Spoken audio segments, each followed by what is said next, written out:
আজকে আমি যাব বড় পিসির বাড়ি ভোগ খেতে। তো আমাদের পুজোর পাশেই বড় পিসির পুজো হচ্ছিল, ওদের বাড়িতেও কিন্তু বিপত্তারিণী পুজো হয়। তোমরা একবার ঠাকুর দেখে নাও।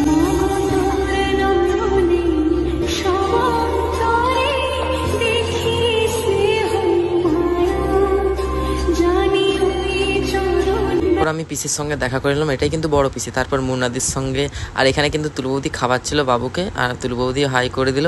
তারপর চলে এলো বুলটি দি, আর বুলটি দিকে তো তোমরা সবাই চেনো। বুলটিদির সঙ্গে আমার একটা ভিডিও ইউটিউবে ভাইরাল হয়েছে, তোমরা গিয়ে দেখে আসতে পারো। তো তারপর আমি আয়নার সামনে দাঁড়িয়ে কিছু ছবি তুলে নিয়েছিলাম। আমার একটা সুইট সাবস্ক্রাইবারের সঙ্গে দেখা হয়ে গেলো। তারপর আমি চলে গেছিলাম খাবারের ওখানে, আর খাবারের ওখানে গিয়ে দেখি তো এখানে তো প্রচণ্ড ভিড়।